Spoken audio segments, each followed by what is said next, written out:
Okay friends, to get started what we need to do is get under the hood and then we're going to come right over here. If you were to look down along the side of your air filter housing box, you're going to find a stud and it should have a nut on it. Ours is missing, but if yours is on there, go ahead and remove it. After that, we'll move along to loosening this clamp.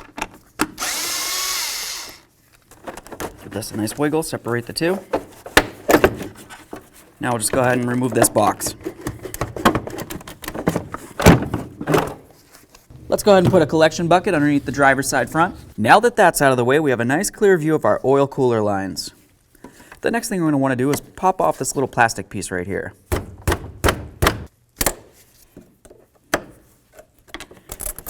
So what you're going to notice is if you were to take a pick, you can come right along one of these edges right here and grab onto the edge of the clip. And then I'll just carefully remove it from the area. Set that aside, do the same to the other one.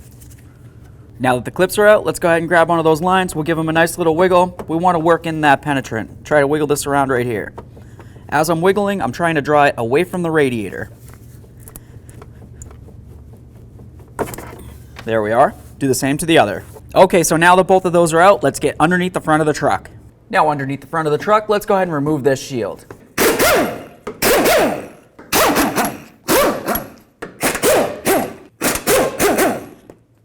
Now that we have that out of the way, we have a nice clear view of our oil filter housing. It's a good idea to go ahead and spray this down with some penetrant and of course make sure it's clean and free of any debris that might potentially get into the oil filter housing itself. After that, let's remove this center bolt.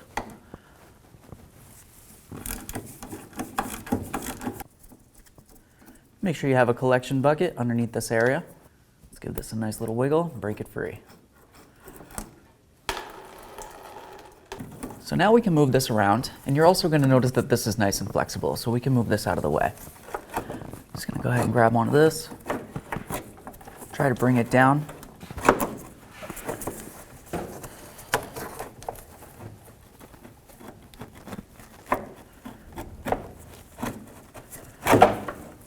Bring it down and over like that, and now we can just carefully bring out the lines. There they are, friends. So now that we have that oil cooler line out of the way, let's continue on by cleaning up the housing where it's going to mount. I'm just going to use a nice razor blade and carefully go right along it and just get off any of the debris that might get in between the gasket and this area. Okay friends, now it's time to put in our oil cooler lines. You're going to notice that I left the covers on the lines, and that's because as I'm putting this in, I want to make sure that no crud makes its way into the lines.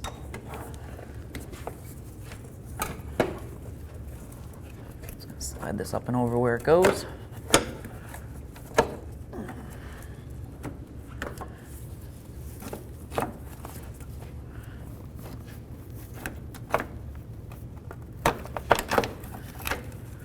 Okay. Once you have it into where it belongs, go ahead and remove the cover. Double check to make sure that you still have the gasket on there. This one does. Looks good. I'm just going to continue on by grabbing a tiny bit of oil. It's going to use a little bit of oil right along that gasket area and along those areas where the lines are going to go into the housing. Wipe down the housing one last time. Now let's continue on by putting this in.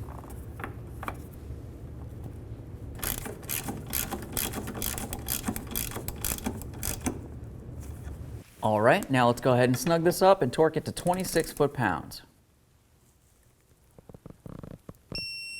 Now let's go ahead and get our shield back up on here and we'll snug up all of our bolts. Okay, so now back up under the hood, we're going to continue on by putting our lines into the transmission cooler of the radiator. If you were to look at these areas here, you're going to find that there's going to be 3 corresponding holes. I'm just going to take the clip, I'm going to start in one of my ears up along the top, and then I'll just work it down and around just like that. We'll do the same to both. Now that we have both those clips in, let's continue on to our lines. Go ahead and remove the rubber protector. Now we'll just line that up with its corresponding hole and then just push it towards the radiator. We're going to listen for a click.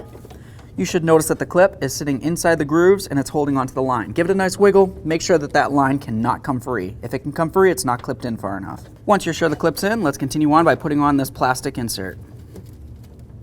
Now let's do the same to the upper line. Go ahead and push on that locking clip. Perfect.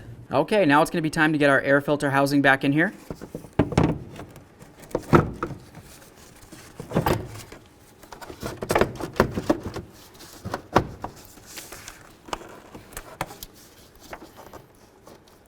Let's go ahead and tighten up the clamp. And of course, if you have your mounting nut down here, go ahead and put that on and snug it up as well.